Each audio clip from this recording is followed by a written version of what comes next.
Bonjour, chers élèves. Alors, toujours en relation dans le domaine de l'enseignement des sciences de la vie de la Terre à distance, niveau deuxième année bac, sciences expérimentales, et toujours en relation avec le rôle des muscles striés squelettiques dans la conversion d'énergie. Alors, vous avez vu les deux premières séances. On peut faire un petit rappel. Alors, vous avez vu que l'excitation efficace du nerf moteur conduit à la contraction du muscle énervé. Alors, vous avez vu qu'en appliquant une excitation ou bien une stimulation efficace, ça conduit à des manifestations au niveau du muscle innervé par le même nerf excité. Et ces manifestations sont des manifestations mécaniques, thermiques et chimiques. Et on a vu que ces trois manifestations sont en relation étroite. D'accord? Alors, et vous avez vu enfin que l'ATP est l'origine directe de l'énergie de la contraction musculaire. Donc, ça c'est pour la première et la deuxième séance. Passons maintenant à la troisième séance. Alors, le sujet de la troisième séance, c'est l'organisation des muscles squelettiques striés, qui est notre sujet. Ensuite, on va voir les structures musculaires qui interviennent dans la contraction musculaire à l'échelle cellulaire et moléculaire. Donc, on va voir comment se fait, comment il est constitué ce muscle au niveau, à l'échelle à l'œil nu, au microscope électronique. On va enfin voir la structure moléculaire, c'est-à-dire quelle est la composition moléculaire de ce muscle. Et enfin, on va terminer par la contraction d'un sarcomère. Ça, c'est le sujet de notre séance, la troisième séance. Maintenant, passons à l'observation microscopique du muscle squelettique strié. Comment apparaît le muscle à l'œil nu si on pratique une coupe transversale au niveau des membres d'un animal? On voit ici en rouge des muscles qui sont collés l'un à l'autre à l'aide des cloisons conjonctives et on trouve au sein de ces muscles des os. Alors, si on fait un schéma de ce muscle-là, alors le muscle apparaît relié au muscle, donc ce muscle et cet os, ces os plutôt, sont reliés par des tendons. Et de cela vient le nom de quoi? Vient le nom de muscle squelettique. Alors, ce muscle, à l'intérieur, fait apparaître, si on prend un seul muscle, et on voit à l'intérieur qu'est-ce qu'il y a, on va trouver à l'intérieur des éléments qui sont répétitifs. Ce sont des faisceaux de quoi? Des faisceaux de fibres. Alors, chaque faisceau de fibres est constitué aussi d'éléments répétitifs qui sont des fibres musculaires ou bien cellules musculaires. Alors, si on fait un schéma d'une fibre musculaire ou bien d'une cellule musculaire, il apparaît allongé et plurinucléé, c'est-à-dire plusieurs noyaux, avec des organites cellulaires allongés et filamenteux très fins. Ce sont des quoi? Ce sont des myofibrilles. Alors, puisque c'est une cellule, elle est entourée par une membrane cytoplasmique qui s'appelle le sarcolème et aussi un cytoplasme qui s'appelle le sarcoplasme. Enfin, on voit au sein de ces fibres musculaires une striation transversale. Cette striation est due à des bandes claires alternées à des bandes sombres, d'où la striation qui apparaît au niveau du muscle. C'est pour cela qu'on a nommé muscle squelettique strié. Maintenant, l'ultrastructure de la fibre musculaire. De quoi est composée la fibre musculaire? Alors, cette fibre musculaire, si on fait un schéma, un modèle d'un schéma tridimensionnel, on voit à l'intérieur de cette fibre musculaire, on trouve les éléments qui représentent la majeure partie de cette cellule, ce sont des myofibrilles, ce sont les éléments allongés. En bleu ciel, on trouve un réseau de sacs qui représente le réticulum endoplasmique ou bien sarcoplasmique. Et on trouve aussi en jaune ici des tubules qui prennent naissance à partir de la membrane plasmique ou bien le sarcolemme comme on peut le nommer. Alors vous voyez ici les petits points qui représentent le point de départ de ces microtubules qu'on appelle aussi des tubules en T. Alors ça entre jusqu'à l'intérieur et ça touche la majeure partie des réticulums endoplasmiques ou bien sarcoplasmiques. Alors si on prend la myofibrille et on la photographe au microscope électronique, vous voyez la différence entre une photo et un schéma. Ça, c'est un schéma explicatif. Alors, vous voyez ici que cette myofibrille, si on la voit au microscope, il fait apparaître la striation en sombre et clair. D'accord? Alors, cette striation sombre et claire aussi fait apparaître des éléments répétitifs qui prennent naissance à partir de ce trait-là. C'est quoi ça? C'est un sarcomère. C'est un élément qui se répète au niveau de quoi? De la myofibrille. C'est l'élément structural, essentiel et fonctionnel de quoi? Fonctionnel de la fibre musculaire. Alors maintenant, si on fait un schéma explicatif d'un sarcomère, voilà le sarcomère, il prend naissance à partir de cette strie jusqu'à la strie suivante. Cette strie s'appelle une strie Z. D'accord? La deuxième strie Z, donc ce sont les limites du sarcomère. À l'intérieur de chaque sarcomère, on trouve deux types de filaments. Des filaments fins, ici en marron, sont des filaments ou bien des myofilaments, puisqu'il appartient au muscle, des myofilaments fins d'actine. Et ensuite, des filaments qui apparaissent ici en vert, ce sont des filaments épais de myosine, ou bien myofilaments épais de myosine. Alors, l'organisation de ces myofilaments fait apparaître deux types de bandes. Une bande claire, ou bien la bande I, d'accord? Cette bande claire ou disque clair, vous voyez ici, il ne contient que les filaments de quoi? Les filaments d'actine. Il n'y a pas de filaments de myosine au sein de chaque bande claire. Par contre, la bande sombre, elle prend naissance à partir du début des filaments de myosine jusqu'à sa fin. Et qu'est-ce qu'il contient cette partie-là? Ce disque ou bien cette bande sombre, elle contient à la fois des myofilaments d'actine et des myofilaments de myosine. D'accord? Alors, maintenant, voyons le compartiment du sarcomère. Le sarcomère, il prend seulement une partie de la bande claire, et exactement la moitié. Donc, une demi-bande claire, une bande sombre et une demi-bande claire. C'est le sarcomère. Maintenant, voilà ici notre deuxième photo qui montre la même chose. Une photo prise au microscope électronique. D'accord? Voilà le sarcomère. La bande sombre et le sarcomère.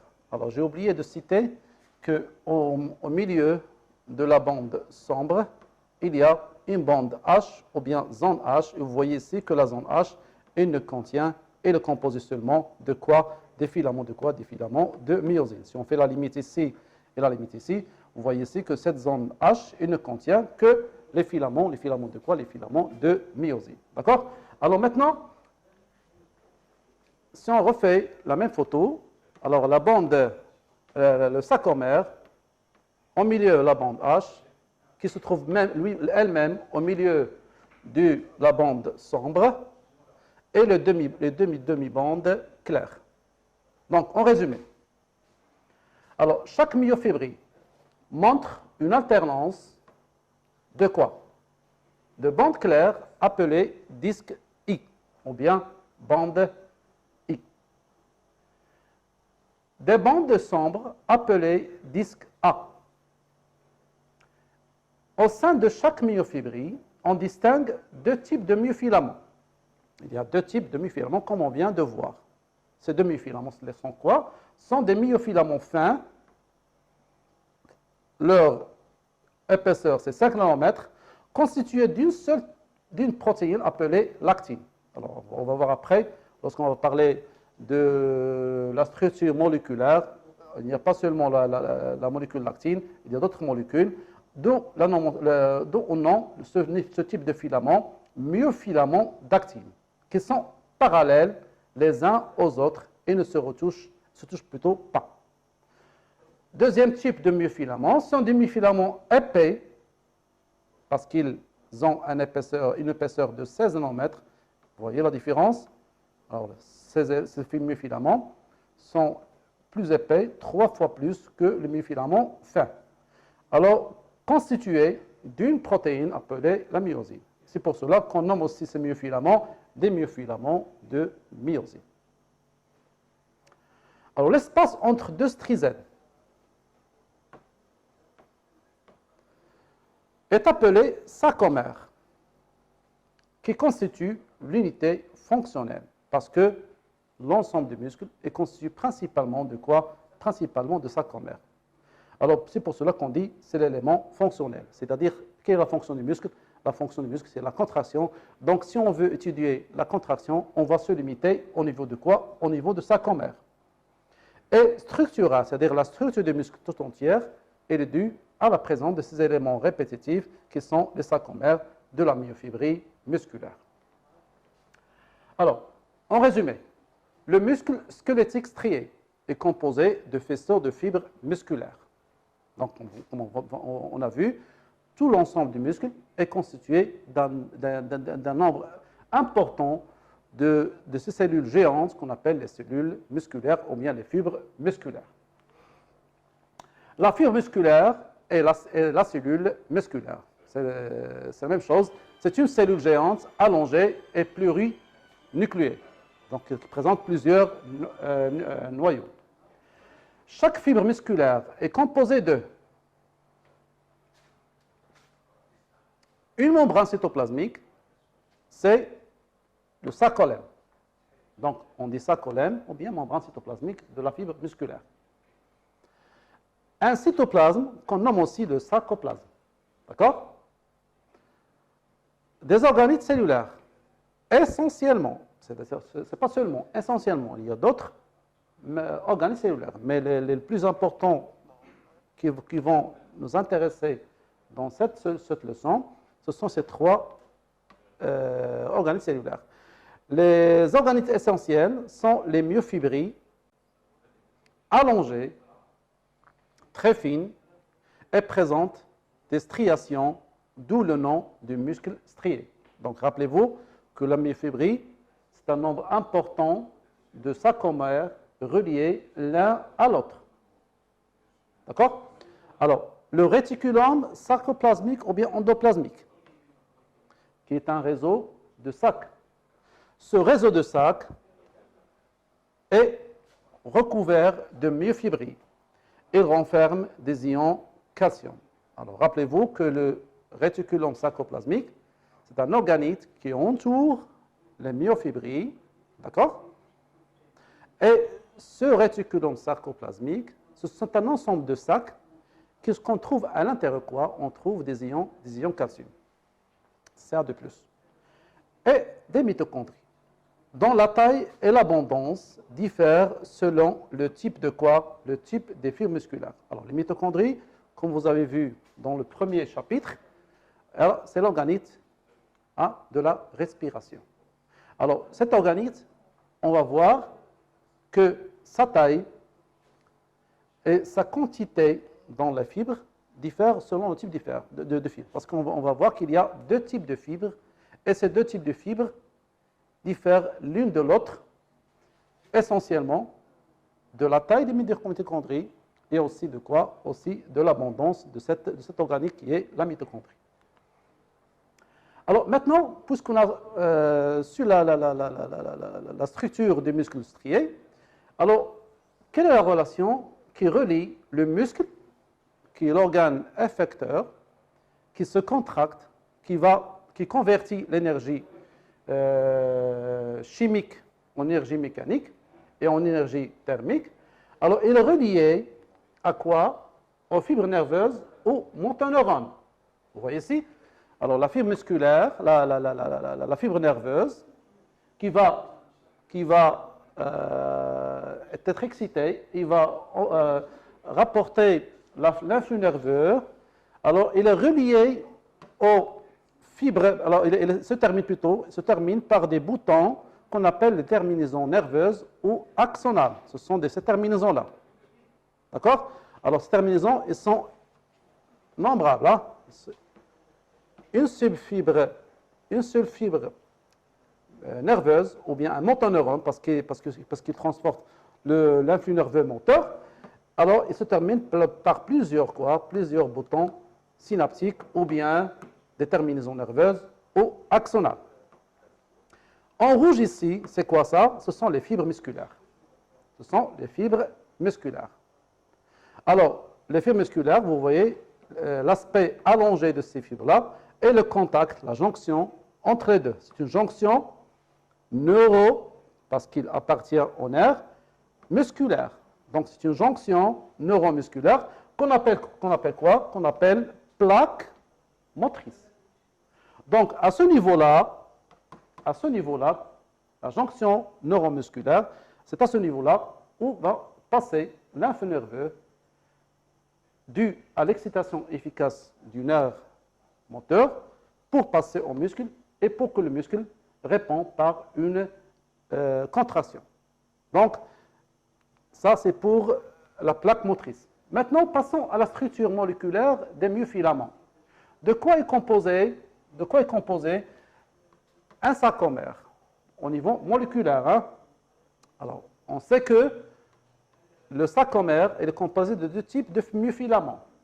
Myofilament d'actine et myofilament de myosine. D'accord? Les myofilaments d'actine qui sont fins et les myofilaments de myosine qui sont épais. Commençons par les myofilaments d'actine. De quoi ils sont composés?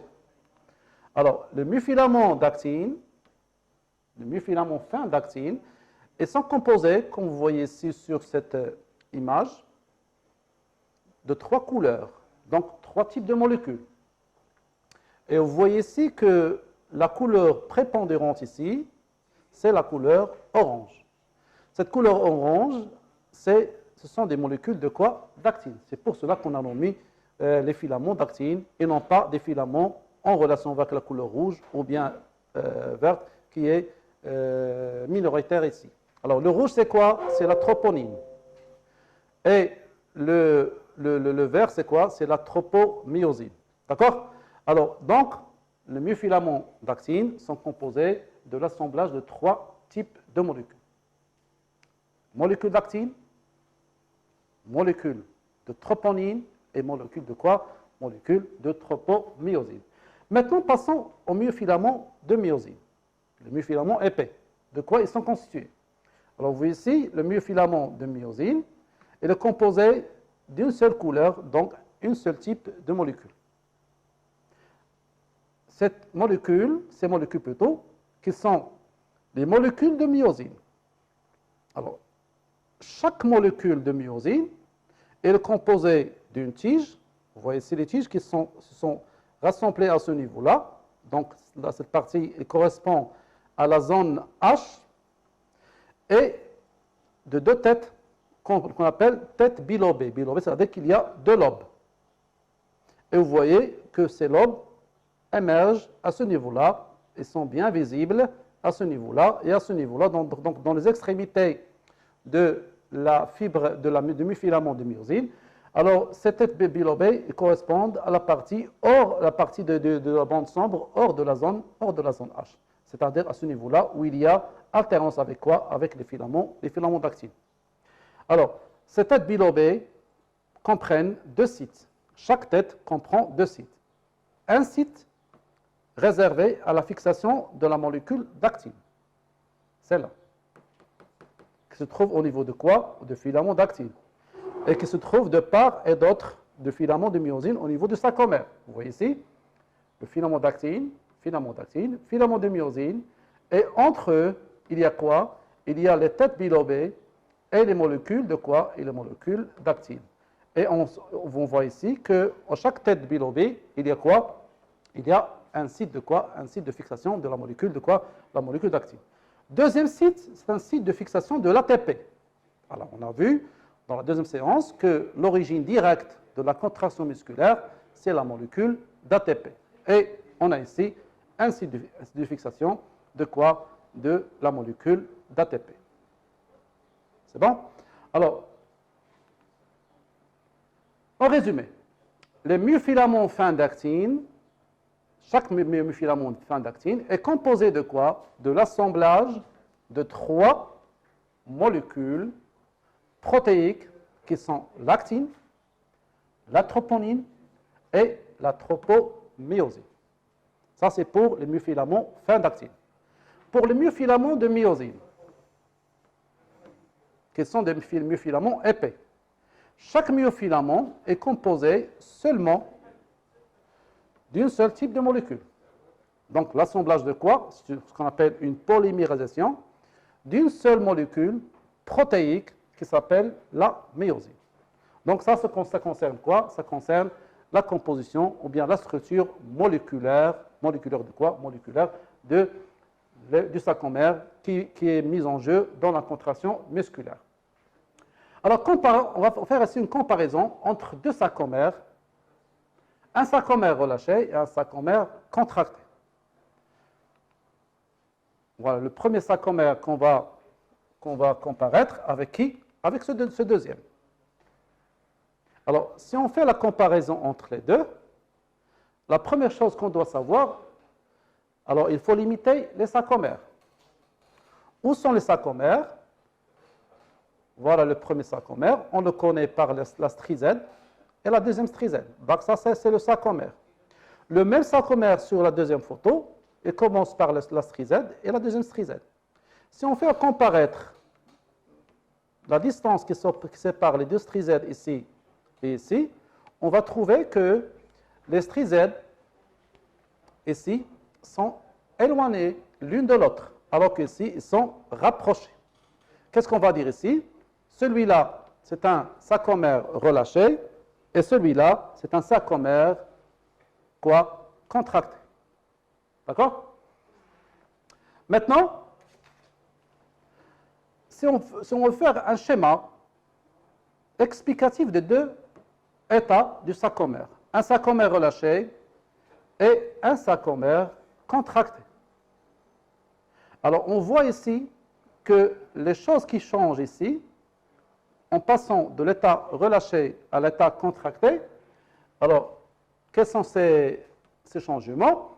Le premier changement qui apparaît, c'est la bande claire. Il y a ici un raccourcissement de quoi? Un raccourcissement de la bande claire. Et ici, au milieu, c'est quoi? C'est la zone H, ou bien la bande H. La bande H ici apparaît, ou bien il y a une disparition, presque disparition de cette bande. Et les deux stries Z se rapprochent ici. Donc, on peut dire ici qu'il y a 3 types de changements lors de la contraction de quoi? Lors de la contraction du sarcomère. Un raccourcissement de la bande H, bande claire, ou bien la bande I. Un raccourcissement ou presque disparition de la bande H. Et rapprochement de quoi? Rapprochement des deux stries Z.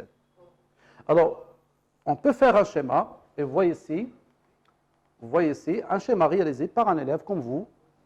Alors, c'est une production d'un élève. Je vous conseille de le faire au crayon.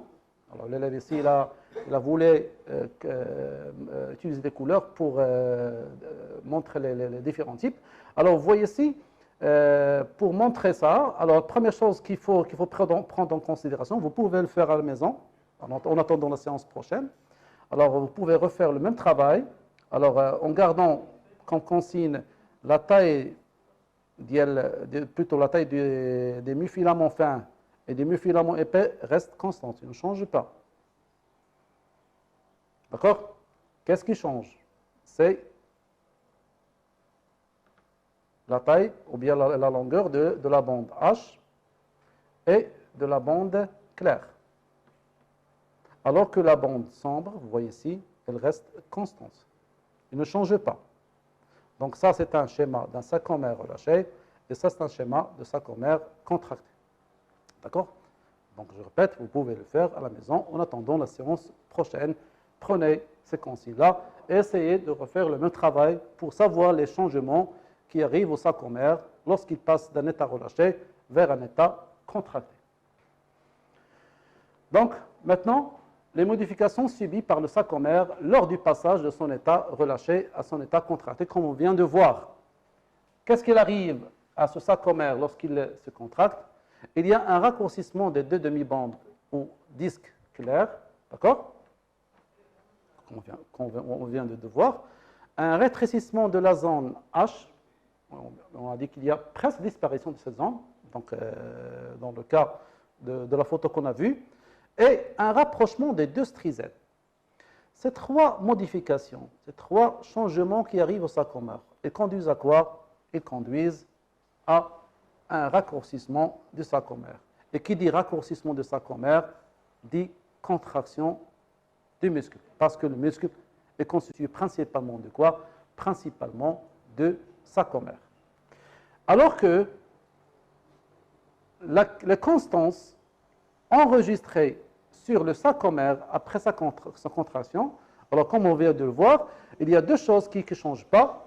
Il y a la longueur du disque aux bandes sombres A reste constante et la longueur des myofilaments d'actine et de myosine reste constante.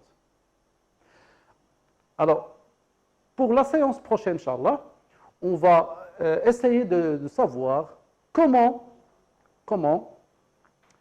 se contracte ce sarcomère. Qu'est-ce qui permet au sarcomère de faire apparaître ces manifestations, ces trois manifestations, et comment on peut l'expliquer, et comment on peut aussi relier la consommation de l'ATP à la contraction du sarcomère. À bientôt pour la séance prochaine.